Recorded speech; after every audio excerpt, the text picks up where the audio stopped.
mais que a sombra, Ele é a substância.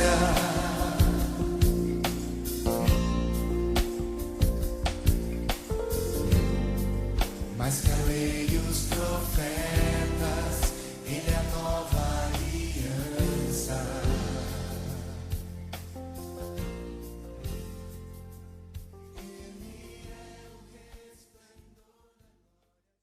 Êxodo,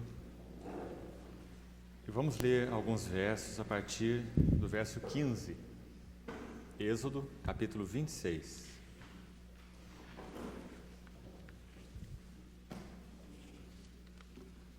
Versículo 15.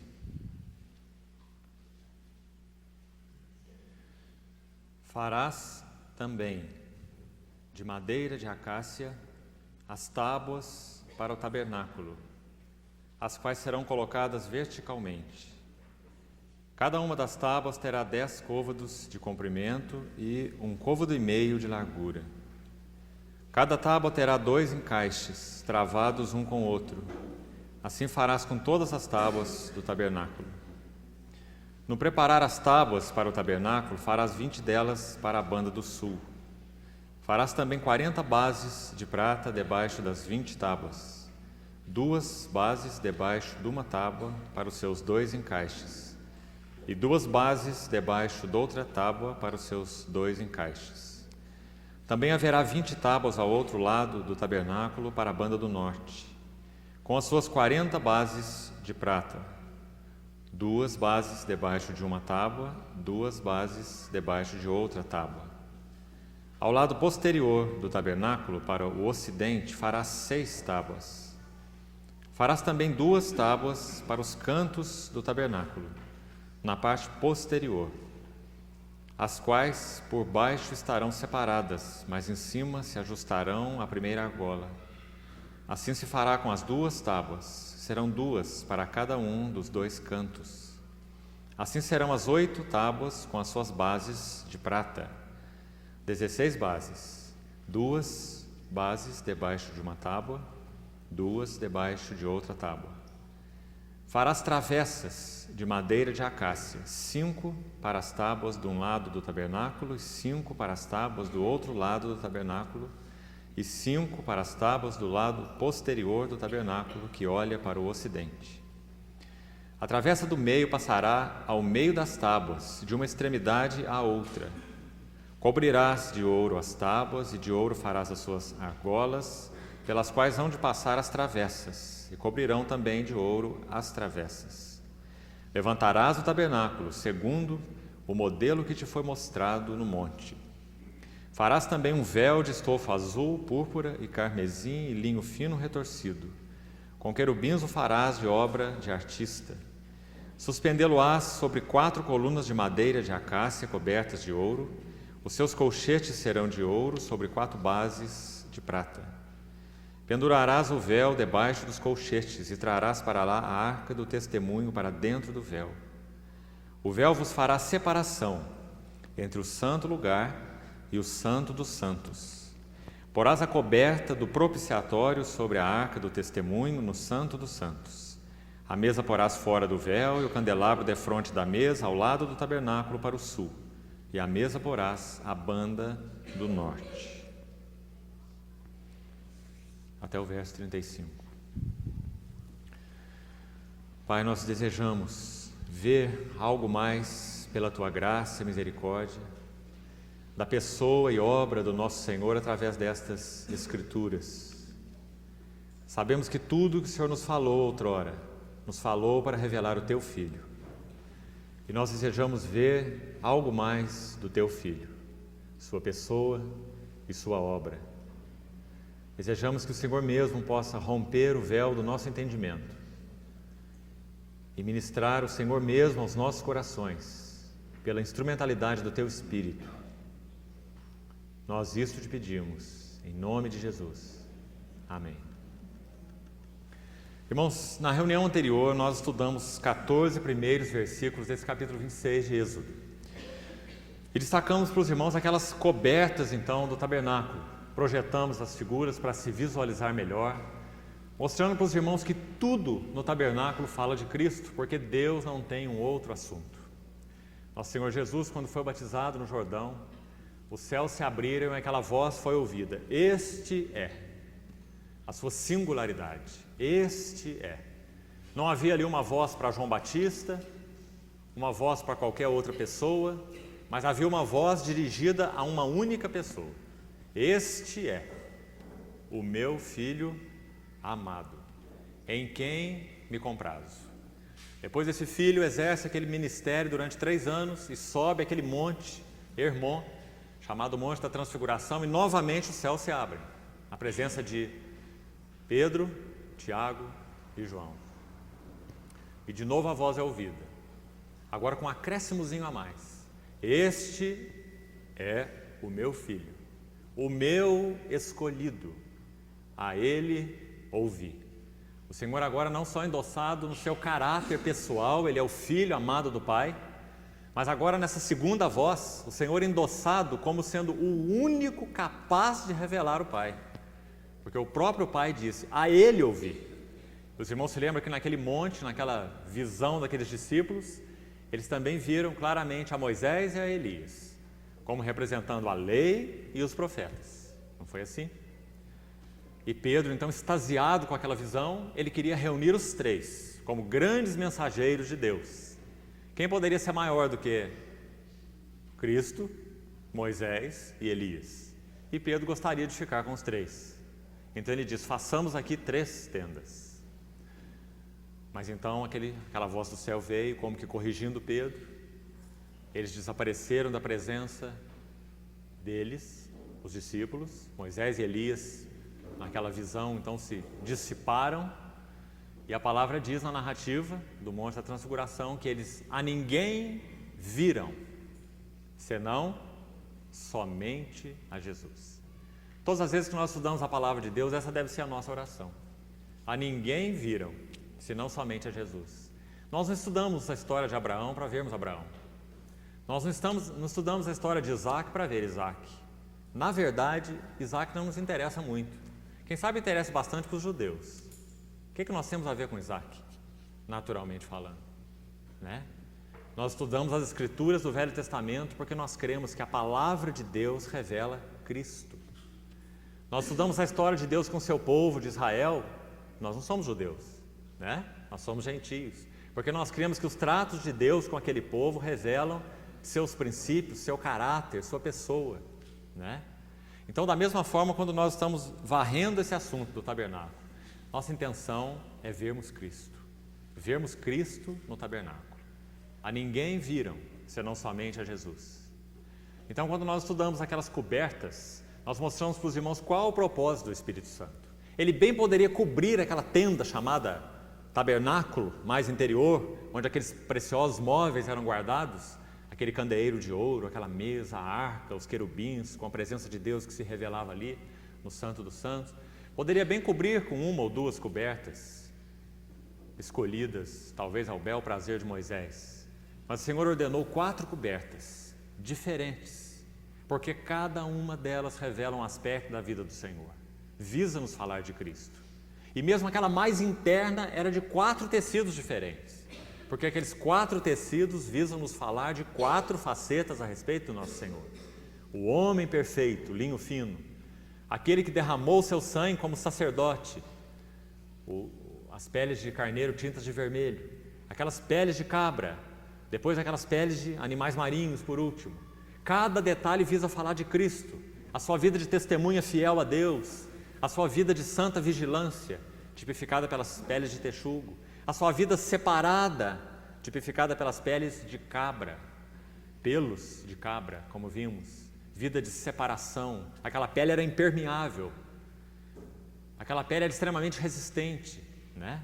Então fala de uma vida de separação. O Senhor Jesus disse assim: aí vem o príncipe do mundo, se referindo a Satanás, e ele, disse o Senhor, ele nada tem em mim. Que frase tremenda que o Senhor falou. Irmãos, através do pecado, nós podemos dizer que Satanás permeabilizou todas as vidas humanas. Não há nenhuma vida humana que escape desses seus tentáculos poderosos, porque o homem nasce em pecado. Eu nasci em pecado e em pecado minha mãe me concebeu. Foi o que disse Davi, né? Não há ninguém que escape desses tentáculos, mas o Senhor Jesus foi concebido e um corpo para ele foi preparado, sem a intervenção do homem, mas no próprio ventre da Virgem. Hebreus capítulo 10, citando o Salmo, o autor diz assim: sacrifício e oferta não quisestes, mas um corpo me preparaste. Então o Senhor, de uma forma maravilhosa, divina, sobrenatural, Ele pôde participar da humanidade, mas sem pecado. A Bíblia é tão clara em revelar isso, né? A nossa semelhança, mas sem pecado, né? Então, irmãos, naquela vida não houve permeabilização nenhuma. Aí vem o príncipe do mundo e ele nada tem em mim. Nós não podemos falar a mesma coisa. Nós temos que dizer que ele tem muita coisa em nós. Nossa vida é tão cheia de cobiças, tão cheia de paixões, tão cheia de desvarios, tão cheia de falsos interesses, né? Tão iludida, tão desvairada tantas vezes, com tão pouco propósito, né? Mas não foi assim com relação ao nosso Senhor. Então, irmãos, quando Ele realizou aquela obra no Calvário, nos substituindo, Ele nos deu uma gloriosa e indizível bênção. Porque depois que Ele ressuscitou, Ele não foi apenas recolhido aos céus, mas no dia do Pentecostes, como também já compartilhamos, Ele acendeu o seu candeeiro sobre a terra. Quando então o Espírito Santo desceu sobre aqueles discípulos, de certa forma, perdidos, sem saber o que fazer, trancados, não é? Aguardando, de certa forma com medo, como diz a palavra, medo diante de todos os acontecimentos, né? Eles eram discípulos do Cordeiro, o Cordeiro foi crucificado, o que será que ia acontecer com eles? Mas eles obedeceram o que o Senhor disse, foram para Jerusalém, aguardaram a promessa. Então o Espírito Santo, pessoa divina, não poder de Deus, mas pessoa divina, é derramado sobre aqueles discípulos e constituem a eles testemunhas tremendas. A tal ponto que o Pedro, que tinha negado ao Senhor 3 vezes, comparece diante das autoridades dizendo assim: esse Jesus que vós crucificastes, Deus o fez Senhor e Cristo, sem temer que o seu lombo fosse todo cortado de varas, por causa dessa confissão, né? Assim como de João, sem nenhum medo dos açoites e de nada, né? Por quê, irmãos? Será que essa pessoa, como dizem alguns psicólogos desvairados, será que o derramamento do Espírito Santo foi uma alucinação coletiva? Alucinação tem limite, irmão. Você quer curar um alucinado? Dá umas varadas nele que ele fica curadinho, né? Mas aqueles discípulos do Senhor receberam toda a sorte de flagelos, ou de flagelações, e eles permaneceram como fiéis testemunhas. O apóstolo Paulo era um perseguidor do Cordeiro.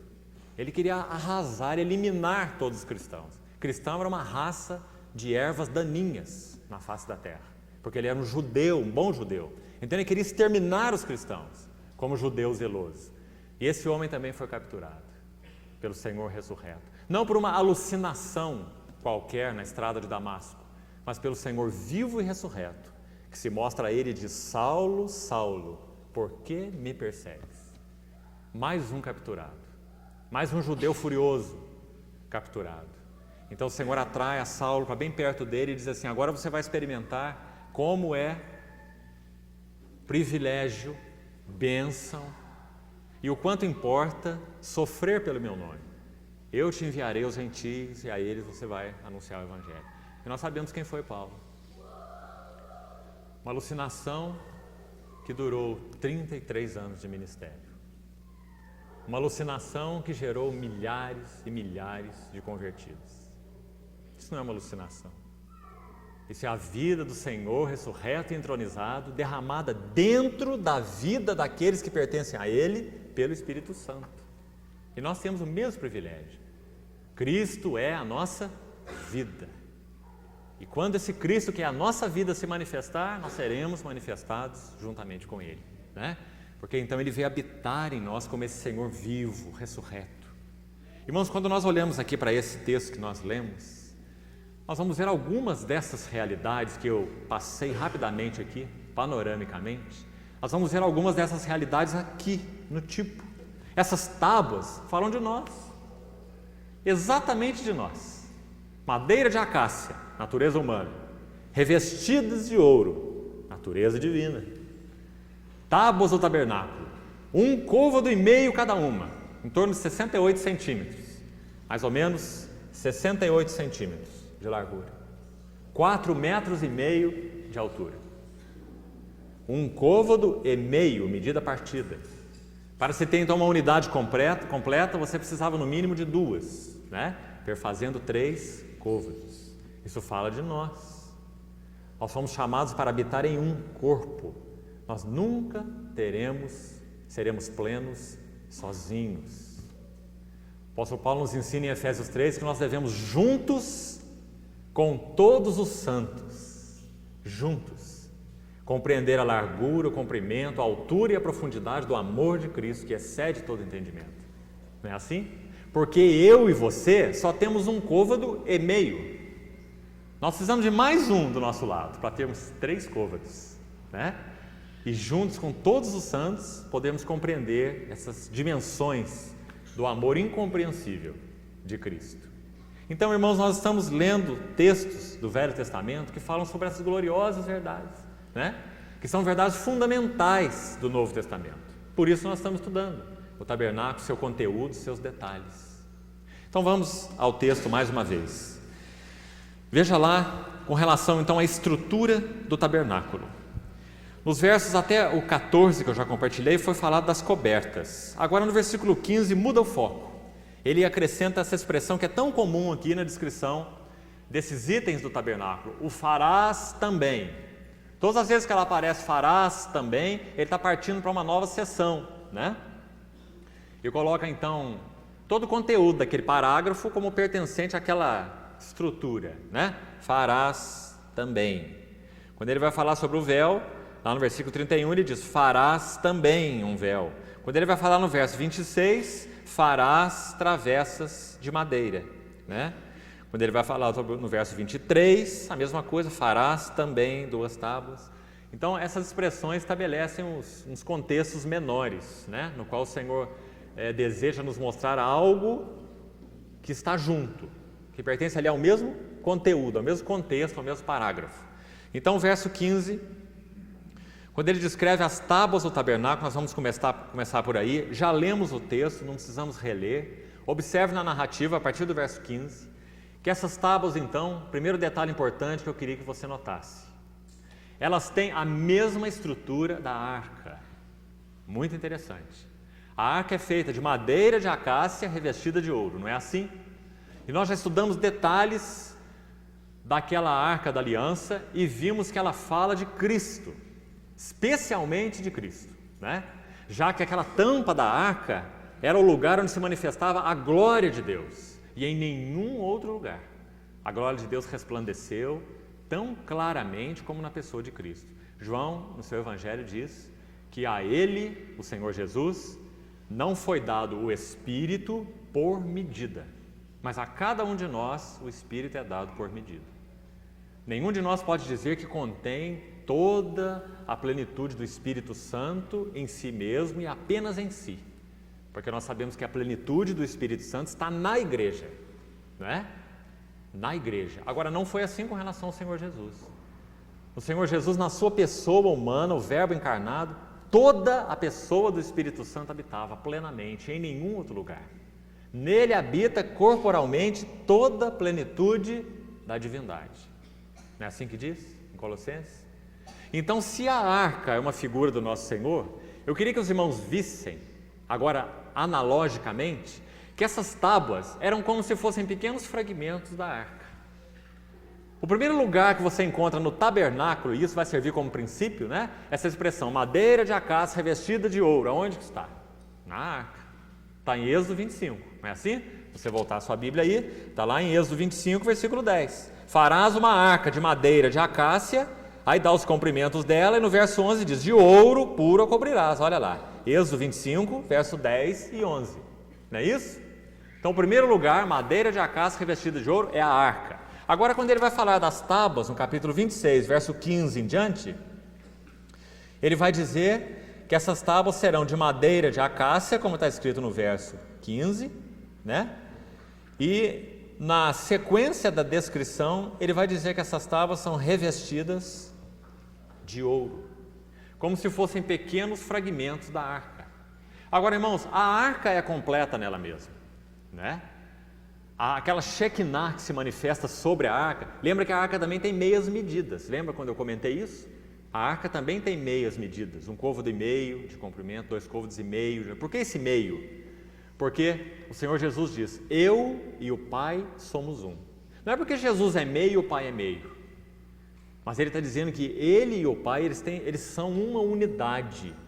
Jesus não é alguém fora de Deus, ou criado por Deus, ou subordinado a Deus, ou menor que Deus, mas eu e o Pai somos um, né?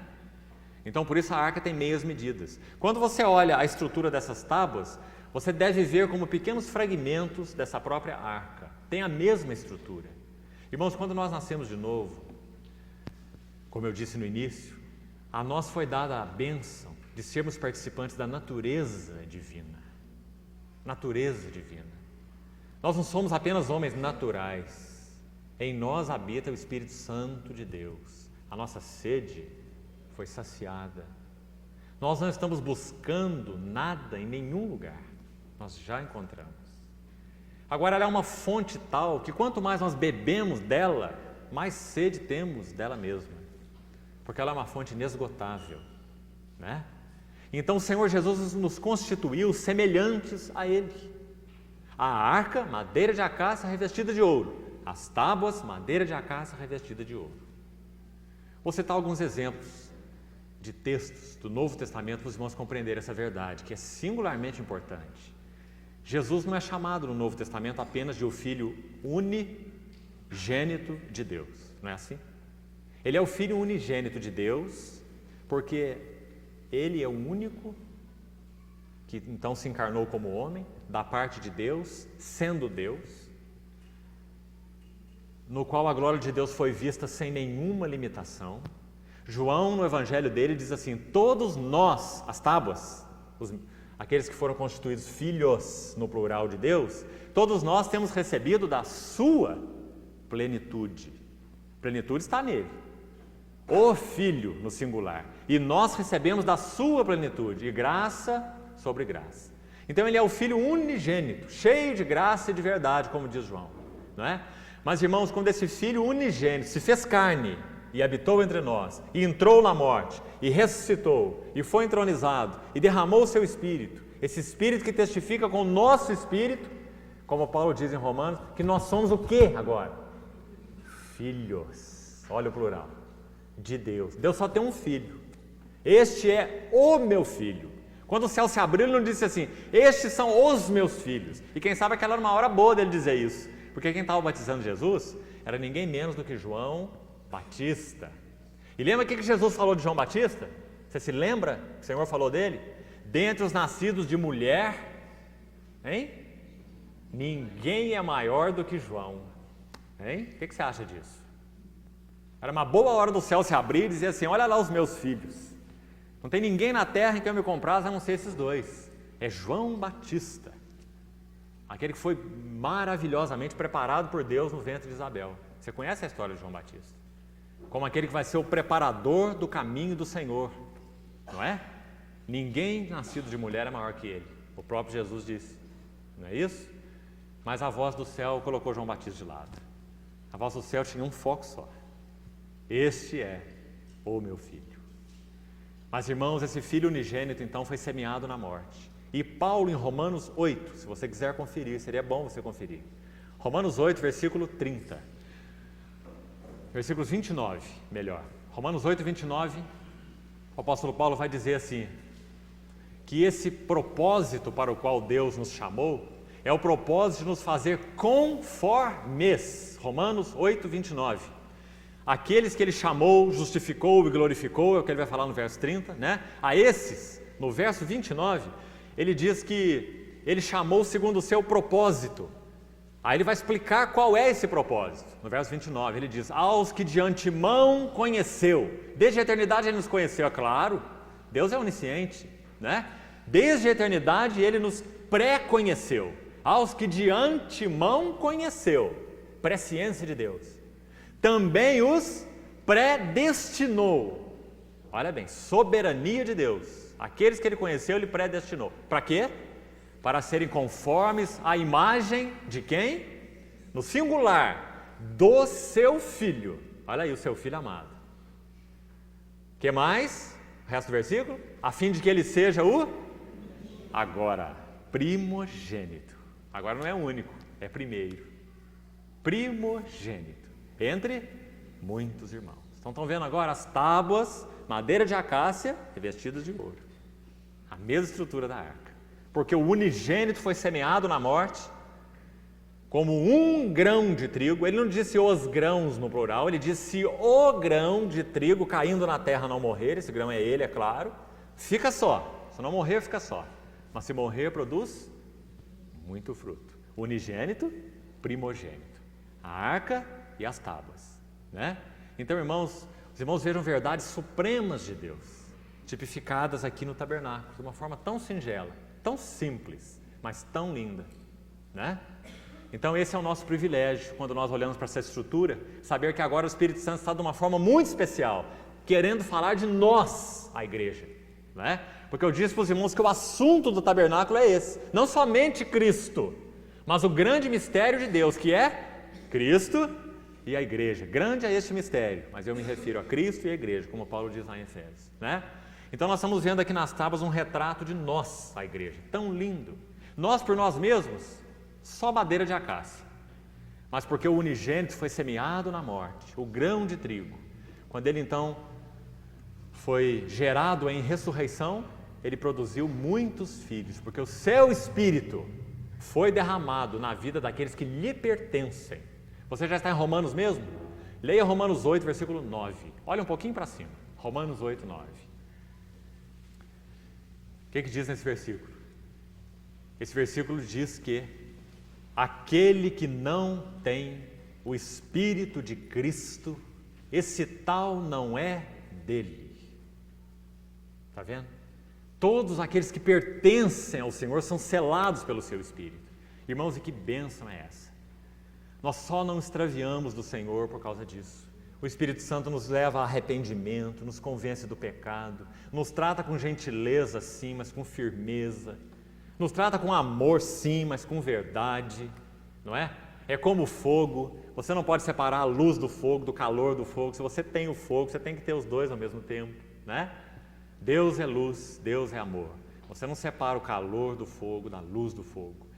Então todos aqueles que pertencem ao Senhor são habitados por esse Espírito. Quando o Espírito Santo desceu no Pentecoste, era como aquelas tábuas sendo revestidas de ouro. Antes, só tábuas. Agora, tábuas revestidas de ouro. Antes, você não podia mantê-las juntas. Madeira com madeira não pode ser mantido junto. Natureza humana com natureza humana é só problema. Lembra quando aquele colégio tão especial que o Senhor escolheu, os seus 12, tão íntimos, né? Tão selecionados pelo Senhor, foram colocados juntos? Você lembra de uma das ocasiões em que eles disputaram? Que coisa feia que foi? Lembra? Diz que Tiago e João pediram ao Senhor para se assentar no seu trono, ao lado dele, quando do seu reino, né? E diz um dos evangelistas que esse pedido era tão constrangedor que eles não quiseram nem fazer, pediram para a mãe deles fazer. Então a mãe foi lá, pede que no teu reino, esses meus 2 filhos, a mãe não quer mais nada, né? No teu reino, esses 2 filhos se assentem, um na tua direita e outro na tua esquerda. Aí diz a palavra que os outros discípulos ouviram esse pedido. E lá diz a narrativa assim, olha, e os 10 se indignaram com os 2. Sabe por que eles indignaram? Não é porque eles acharam que o pedido deles estava muito alto para eles, não. É porque eles queriam aquilo também. E os 2 foram correndo na frente para pedir. Não é? Então esse era o colégio apostólico que o Senhor escolheu, né? Para tratar com eles, para chamá-los para si, não é? Madeira com madeira. Aí o Senhor tem que chamar aqueles 12 com uma escolinha, né? Colocar os 12 assentados na carteira e falar assim, deixa eu explicar uma coisa para vocês. No governo dos povos, os maiorais exercem autoridade sobre eles e os dominam, né? Mas entre vós não será assim. Entre vós, aquele que quiser ser o maior, será o vosso servo. Assim como o Filho do Homem, que não veio para ser servido, mas para servir e dar a sua vida em resgate por muitos. Uma lição que eles nunca tinham ouvido, não é? Porque a madeira não conhece essas lições, né? Então, quando o Espírito Santo foi derramado no Pentecostes, o ouro revestiu aquelas tábuas. Agora sim, as tábuas podem se tocar. Irmão, isso começa, a primeira verdade onde isso se manifesta é na vida conjugal. 2 tábuas, de um côvado e meio. Para você manter essas tábuas juntas, só revestidas de ouro. Se você não tiver uma tábua do teu lado revestida de ouro, esqueça de vida conjugal. Vida conjugal é impossível. Você só pode ter intimidade, alegria, comunhão, companheirismo, se as naturezas de ouro, não é? Se a cobertura de ouro se toca uma na outra. Na vida da igreja é a mesma coisa. O Senhor nunca terá uma habitação entre nós, se nós não estamos nos tocando em Cristo, por Cristo. Porque temos a natureza divina, porque nossa ambição é Cristo. Nós não temos nenhuma ambição entre nós. Qual é a nossa ambição? O que você quer ser aqui? Qual que é a sua ambição? Né? Nós não temos lugar para ambição nenhuma aqui entre nós. Nós não temos posição para nada aqui. Nós não temos hierarquia nenhuma acima de nós. Você não tem nenhum posto aí que você possa subir para ser alguma coisa. Né? Se você está aqui, você só pode ter um tipo de coração: servir e dar. Do contrário, você está no lugar errado. Porque esse é o espírito da igreja verdadeira, genuína. Né? Então, irmãos, nós só podemos manter esse tabernáculo unido se as tábuas se tocam ouro com ouro. E só assim o Senhor pode ter sua glória manifestada. Porque ouro é um tipo bíblico claro da glória de Deus, da natureza de Deus. Ouro com ouro. Né? Então, são lições tão singelas, mas tão bonitas nessas tábuas. Lembre-se, então, um côvado e meio. Você precisa de mais um ao teu lado. Depois, tábuas revestidas de ouro. Nós temos que nos tocar em Cristo, a natureza divina que recebemos do alto. Do contrário, essas tábuas vão se ferir, vão se lascar, vão se machucar. Nunca vão produzir o testemunho de Deus. Lembra da igreja em Corinto? Você vê um bom exemplo. Quando Paulo escreve corrigindo aqueles irmãos, ele diz assim: primeiro, ele começa a carta dizendo que eles são santos, ou seja, eles estão em Cristo. Mais do que isso, Paulo começa a carta dizendo que eles são ricos. Se você ler lá, 1 Coríntios capítulo 1, você vai ver.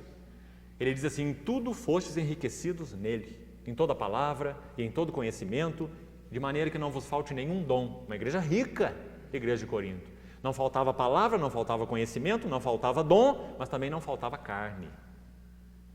Então, quando Paulo escreveu, ele disse assim: vós sois carnais, e eu não vos pude falar como espirituais, porque sois carnais. Ele explica o que é isso. Ele diz: sois bebês em Cristo. Então eu tenho que dar um alimento bem papinha para vocês. Aí ele fala assim: porque não é verdade que havendo contendas, palavra que ele usa no capítulo 1, eu fui informado pelos da casa de Cloé que há contendas entre vós e divisões entre vós, a tal ponto de um dizer: eu prefiro Paulo, eu prefiro o Apolo, eu prefiro Pedro, e etc. E Paulo diz: mas foi Paulo, Pedro, Apolo que foi crucificado por vocês? Vocês são servos de homens? Né? Então os irmãos vejam que a natureza humana, madeira com madeira, ela não permanece junta. É contenda, é divisão, é ciúme, é desejo de supremacia. Eu profetizo, você fala em língua. Lá era até o contrário, os que falavam em línguas é que achavam que estavam falando língua dos anjos, não é? Então estavam desprezando todos os outros que porventura não falassem em línguas. E havia uma disputa ali em torno do que era melhor em termos de dons na igreja de Corinto. E Paulo diz: olha, eu vou mostrar para vocês qual é o caminho sobremodo excelente. Ele escreve em 1 Coríntios 13, dizendo: ainda que eu fale língua de homens e de anjos, se eu não tiver amor, nada serei. Não é? Deus é amor. Se essas tábuas não forem revestidas com ouro, a natureza de Deus, nós podemos disputar até as coisas espirituais, como dons. Né? Então, irmãos, vejam quantas lições e princípios neotestamentários nós podemos aplicar na tipologia dessas tábuas. Quantos princípios, né? Vamos seguir um pouquinho mais. Efésios 3, eu gostaria de ler o texto que eu citei para os irmãos, para a gente manter bem nítida essa tipologia das tábuas. Abra lá em Efésios 3. Efésios 3, 14. Segunda oração de Paulo nessa carta, pelos Efésios, irmãos que ele amava, ele esteve entre eles tanto tempo, ministrando a palavra, né? Efésios 3,14 diz assim: por esta causa me ponho de joelhos diante do Pai, de quem toma o nome toda a família, ou toda a paternidade, tanto no céu como sobre a terra, para que segundo a riqueza da sua glória, essa é a figura do ouro no Velho Testamento, o ouro fala da glória de Deus, da natureza de Deus, pela riqueza da sua glória, vos conceda que sejais fortalecidos, mediante seu Espírito no homem interior, e assim habite, a palavra original aqui é habitar para baixo, fala de uma habitação permanente, habite Cristo nos vossos corações pela fé. Agora, veja que o foco dessa oração, mais uma vez, é a igreja, porque o assunto de Efésios é a igreja, né? O corpo de Cristo, as tábuas do tabernáculo. Então olha como que Paulo ora por essas tábuas, como eu já falei, mas queria ler aqui a oração para ficar bem claro para os irmãos. Então, no verso 17, primeiro habite Cristo nos vossos corações, é claro, tudo começa por aí. Nós recebemos a natureza de Deus pela obra de Cristo, por meio do Espírito Santo que veio habitar em nós, que testifica o nosso espírito que nós somos filhos de Deus, né? Então ele diz, estando vós, aí vai falar dessas tábuas então, arraigados e alicerçados em amor, a fim de poderes compreender com todos os santos. Essa expressãozinha é muito significativa. Ela explica por que aquelas tábuas tinham meias medidas, né? Juntos com todos os santos. Qual é a largura e o comprimento e a altura e a profundidade, e conhecer o amor de Cristo, que excede todo entendimento. Interessante, né? Conhecer o que excede o entendimento, porque não é um conhecimento de mente, não é um conhecimento intelectual, é uma palavrinha, conhecer, que no original implica em experimentar. Não é você ter informação sobre o amor de Cristo, mas você experimentar o amor de Cristo, que excede o entendimento. Agora olha que verso, que terminação tremenda o verso 19. Para que sejais tomados, a consequência final do quê? De toda a plenitude de Deus. Muito impressionante, irmão. Por quê? Porque lá em cima da arca da aliança o que se manifestava era exatamente isso. A Shekinah, a glória de Deus, em cima do propiciatório, no meio dos querubins, não é? A glória de Deus. Agora, quando Moisés está descrevendo as tábuas, mostrando então que elas estariam ali lado a lado, e esse texto de Efésios nos ajudando a interpretar esse significado, Paulo está dizendo que essas tábuas juntos com todos os santos, compreendendo a largura, o comprimento, a altura do amor de Cristo, nós seremos tomados de toda a plenitude de Deus. Que coisa, irmãos, que coisa impressionante, que privilégio. Há alguma coisa igual à igreja sobre a face da terra? Hein? Onde que nós podemos experimentar a plenitude de Deus? Só na igreja, né? Nós fomos como tábuas, então, colocados para fornecermos para o Senhor uma habitação. Olha que o capítulo 2, volta um pouquinho, capítulo 2 de Efésios vai dizer a mesma coisa. Olha aqui o tabernáculo explicado nesse aspecto que a gente está enfocando agora, né? Olha aqui o tabernáculo explicado na linguagem de Paulo, mais uma vez, Efésios 2, 19. Vamos começar ali do 19, olha o que diz. Assim já não sois estrangeiros e peregrinos, mas concidadãos dos santos, e sois da família de Deus, edificados sobre o fundamento dos apóstolos e profetas. Para aí um pouquinho, já que eu estou nesse texto, para eu não precisar de novo, então, retornar, deixa eu colocar mais uma coisa que tinha naquelas tábuas que eu queria que você visse nesse texto, entre outros. Esse vai mostrar de uma forma muito clara, para a gente completar a ideia. Aquelas tábuas, então, eram madeira, como eu falei, revestidas de ouro, natureza divina. Aquelas tábuas tinham meias medidas, para que nós, então, saibamos que nós precisamos viver juntos uns com os outros, porque a plenitude de Deus está na igreja e não no indivíduo isolado. Mas há uma terceira lição nessas tábuas. Você se lembra lá na descrição que cada tábua tinha 2 bases de apoio. Está escrito lá. 2 bases para cada tábua. 2 na palavra fala de testemunho. Prata na Bíblia é uma figura muito clara da redenção. Tudo que era resgatado no Velho Testamento era segundo o ciclo do santuário em prata. O Senhor Jesus foi traído por Judas e vendido por 30 moedas de prata. A prata na Bíblia é um símbolo da redenção.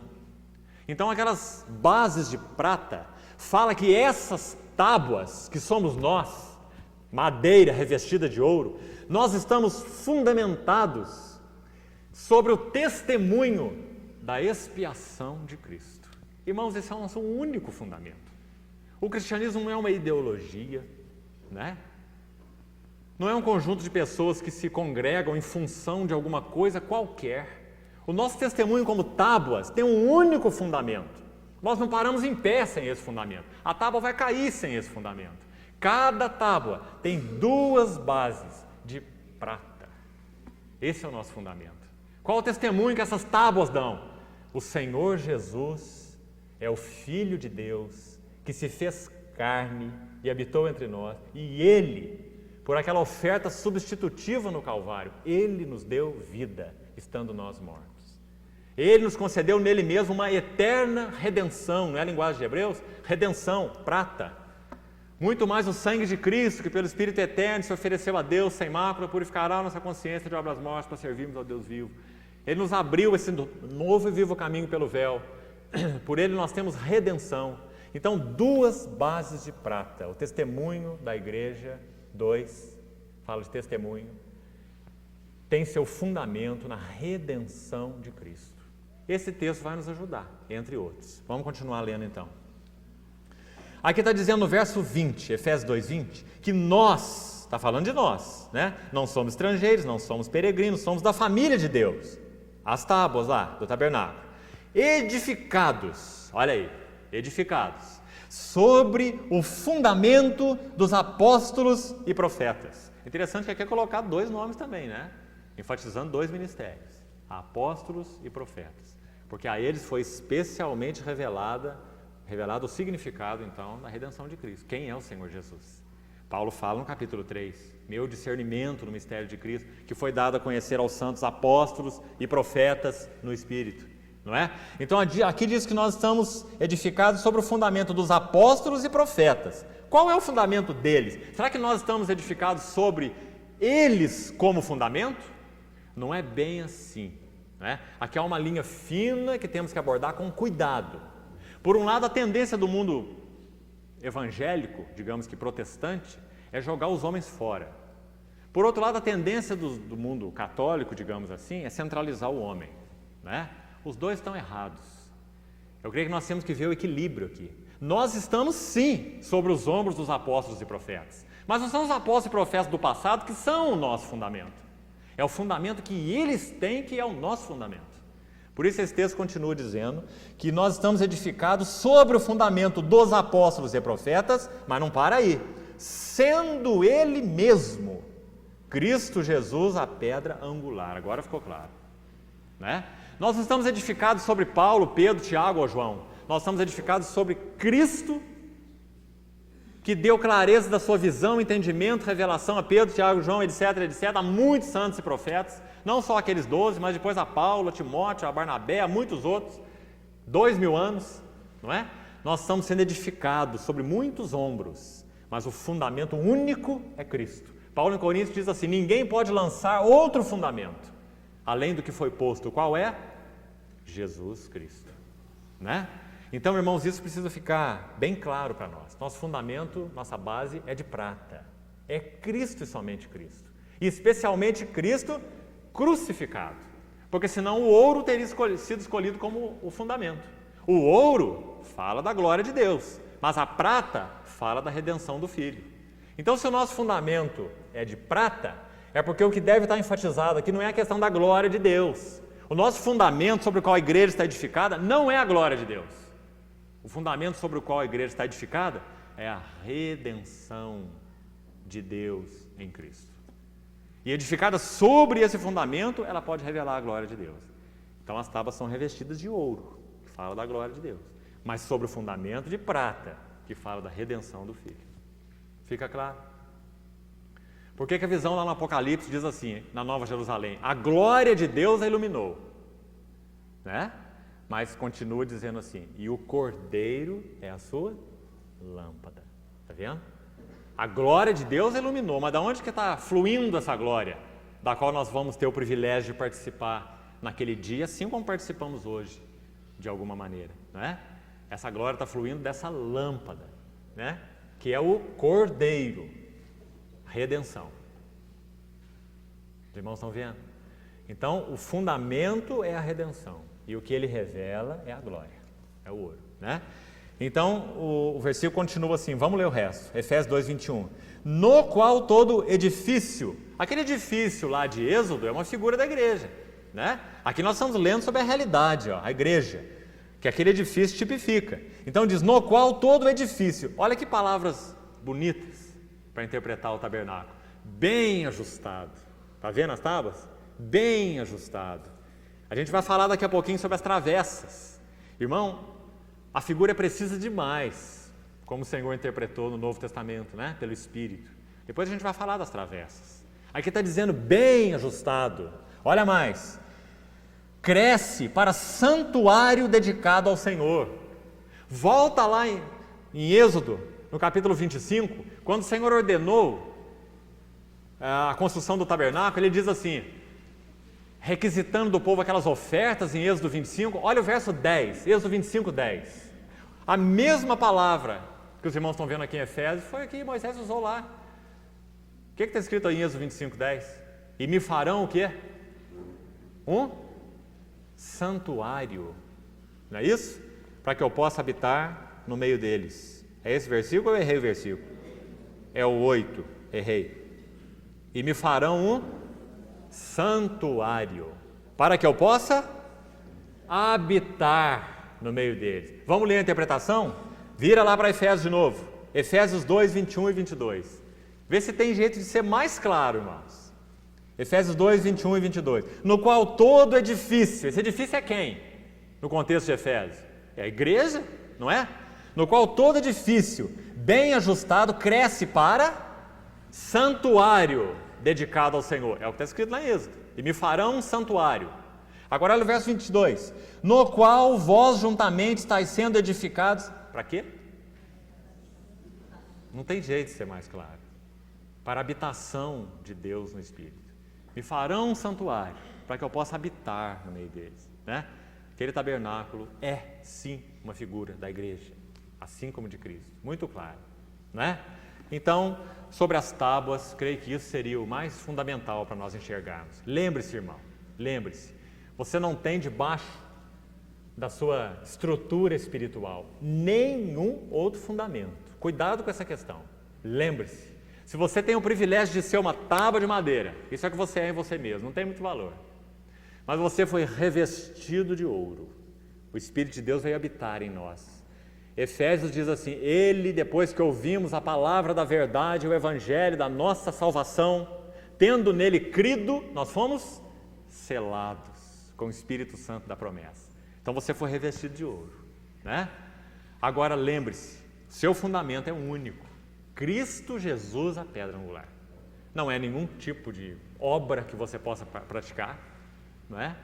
Nada que você possa fazer pode te justificar diante de Deus, te tornar aceito. Nós nascemos mal cheirosos e morreríamos mal cheirosos. Nós só podemos ser um aroma suave a Deus em Cristo. Efésios capítulo 5 diz que nós somos filhos amados, que estamos então em Cristo, esse Cristo que para Deus é aroma suave. Né? Então cuidado com essa base, cuidado, nada pode te salvar, a não ser a revelação de Cristo e este crucificado. Nós pregamos a Cristo e este crucificado. Nosso irmão aqui no domingo esteve enfatizando tanto isso antes da comunhão. Cristo crucificado, né? Bases de prata, não uma, duas, porque esse é o nosso testemunho.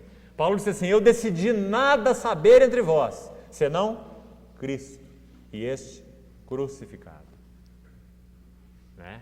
Esse é o nosso testemunho como tábuas, esse é o nosso fundamento. Agora vamos prosseguir um pouquinho, volta lá em Êxodo. Vamos falar um pouquinho sobre as travessas, verso 26. Olha que coisa interessante. Farás também de madeira de acácia, mais uma vez, madeira de acácia, a mesma estrutura da arca, a mesma estrutura das tábuas. Madeira de acácia, 5 travessas, né? Depois, no versículo 29, diz, o finalzinho do versículo 29, que as travessas também seriam cobertas de ouro, né? Então primeiro eu queria que você anotasse isso. As tábuas, vamos pensar aqui um pouquinho juntos. As tábuas, elas não tinham apenas bases de prata, duas, como já compartilhei o significado, mas elas tinham argolas, está escrito aí no texto. As tábuas tinham argolas, porque para que elas de alguma maneira não pendessem, mesmo tendo as suas bases, né? Para que elas não pudessem então pender ou para dentro ou para fora, elas eram travadas por 5 travessas, que passavam então de alto a baixo. Elas tinham 4,5 metros de altura, né? Eram bem altas, 10 côvados, 4,5 metros, e 5 travas que passavam por essas enormes tábuas, sendo que a trava do meio era mais longa. A trava do meio ia de uma ponta até a outra ponta do tabernáculo, a trava do meio. E as duas de baixo e as duas de cima, elas se entrecruzavam, né? Elas eram menores. Agora, 5. Abra lá a sua Bíblia de novo em Efésios. Vamos lá. Vamos interpretar essa tipologia através do livro da igreja, que é Efésios. Não há nenhum outro livro que revele detalhes da igreja como Efésios. Nós já lemos vários textos aqui, né? Nos ajudando a entender, capítulo 2, capítulo 3, agora vamos ver capítulo 4. Olha lá, o que diz no capítulo 4, verso 7 de Efésios. E a graça foi concedida a cada um. Então, nós vamos pensar em termos aqui de cada tábua, né? Cada um na igreja, segundo a proporção do dom de Cristo. Agora, Paulo vai dizer assim: por isso diz, quando ele subiu às alturas, levou cativo o cativeiro e concedeu dons aos homens. Você vai precisar ler o Salmo 68, depois 68, 18, para você entender que esses dons que Paulo está dizendo aqui em Efésios não são apenas dons espirituais, são homens que são dons. É diferente, não é? Se uma pessoa tem um dom profético, aquela pessoa tem o dom de profecia, mas isso não constitui essa pessoa um profeta. Porque ser um profeta é um ministério, e exercer uma profecia é um dom, são coisas diferentes. Tá certo? Então, quando no contexto aqui Paulo vai falar sobre esses dons, se você ler o Salmo 68, está dizendo que quando o Senhor subiu às alturas, ele levou cativo o cativeiro e recebeu homens por dádivas. Olha que coisa linda esse texto do Salmo. Está dizendo que quando o Senhor ressuscitou, ele recebeu homens por dádivas, como seu despojo, aqueles que ele redimiu. E dentre esses que ele redimiu, presta atenção agora, não toda a igreja, mas dentre a igreja, dentre os que ele redimiu, ele escolheu alguns. Nem todos na igreja são apóstolos. Não é assim que fala em Coríntios? São todos apóstolos? Nós todos somos apóstolos? Nós não temos nenhum apóstolo aqui. Nós todos somos profetas? Nós todos somos mestres? Então Paulo pergunta lá em Coríntios, são todos apóstolos? São todos profetas? São todos mestres? Porque não são todos, não é? Então ele mostra a diversidade. Então aqui ele está dizendo que ele recebeu homens por dádivas. E no meio desse corpo maravilhoso, todo que ele redimiu, ele escolheu alguns homens para dá-los à igreja. Esses homens são literalmente possessão da igreja. Eles são para a igreja.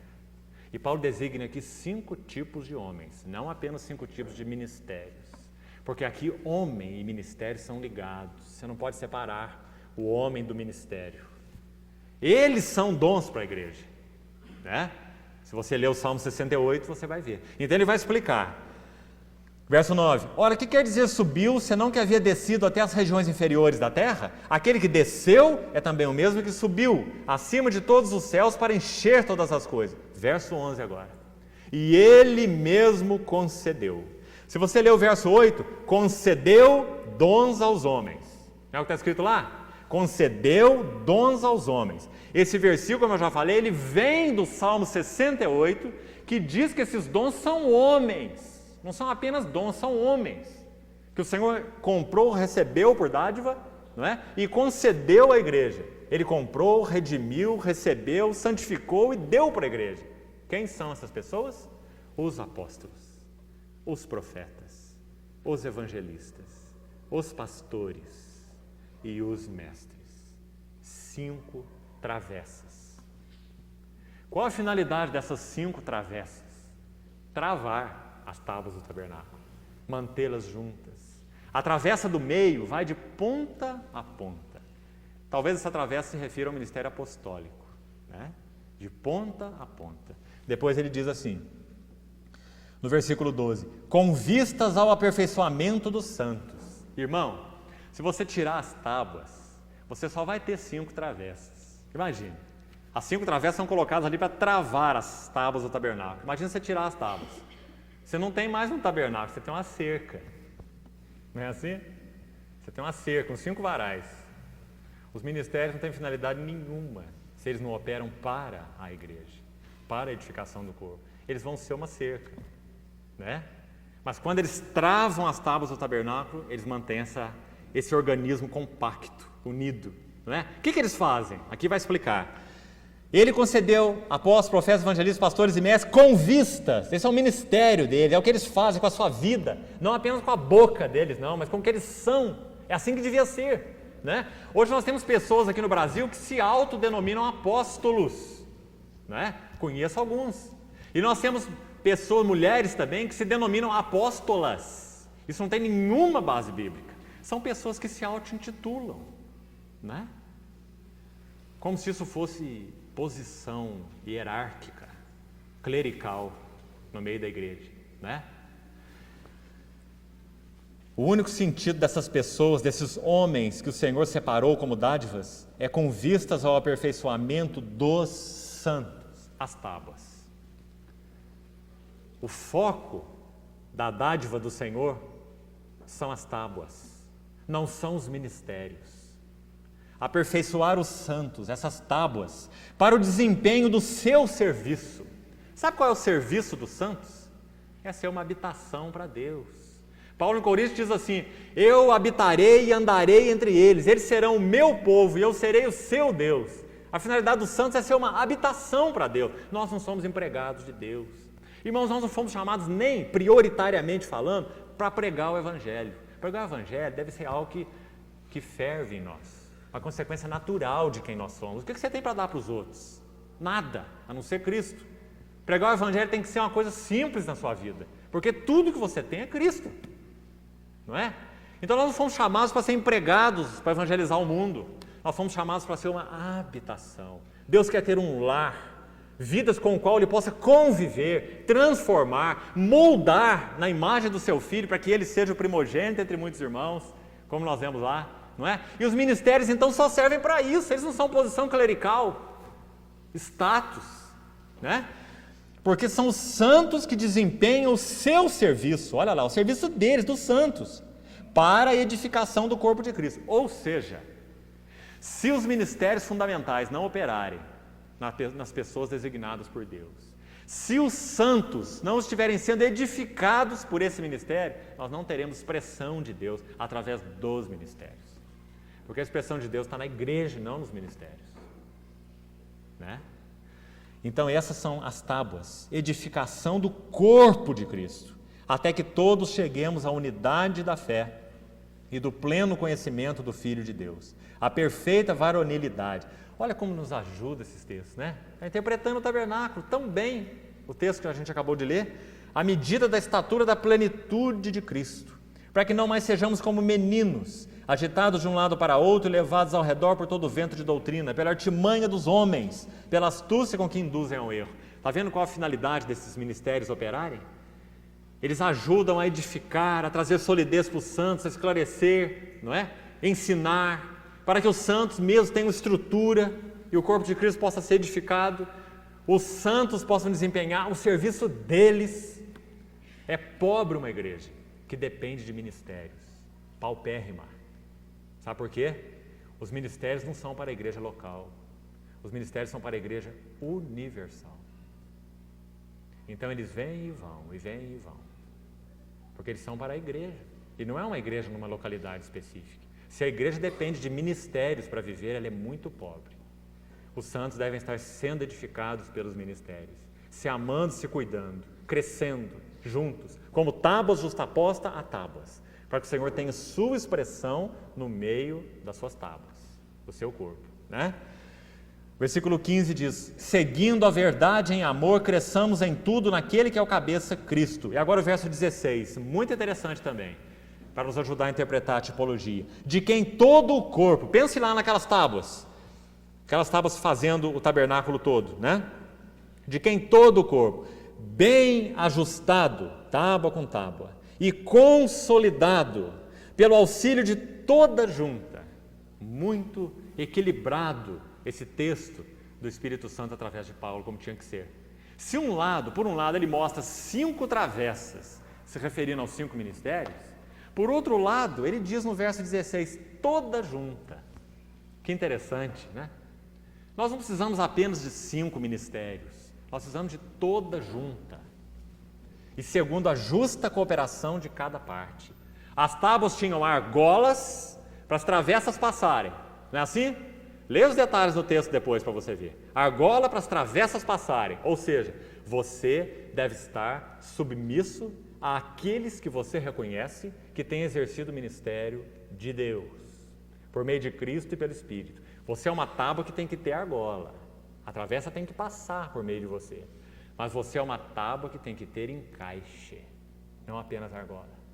Ou seja, você não vai ter apenas submissão aos ministérios que ajudam a travar você, mas você vai ter encaixe para as tábuas que estão do teu lado, como se fossem 2 presilhinhas assim, ó.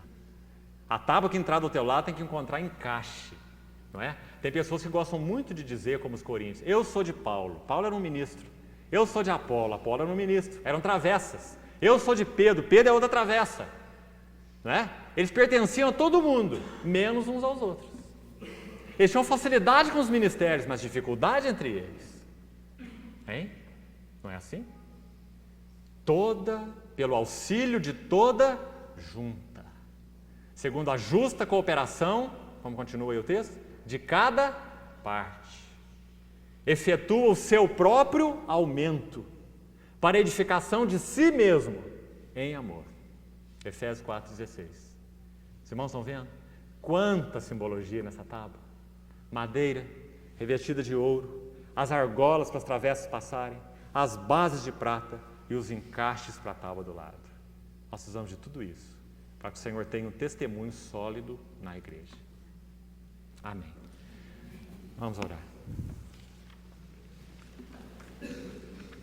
Senhor, nos ajuda a ver com mais clareza a Tua igreja, Senhor. Nos ajuda a viver não dos nossos conceitos, mas nos ajuda a viver dos Teus conceitos, da Tua palavra. Senhor, santifica-nos para sermos tábuas preciosas para Ti. Senhor, nos ajuda para que realmente estejamos fundamentados na pessoa do Senhor e na obra do Senhor. Somente Cristo e Cristo crucificado. Loucura para os gregos, escândalo para os judeus, mas para nós, poder de Deus e sabedoria de Deus.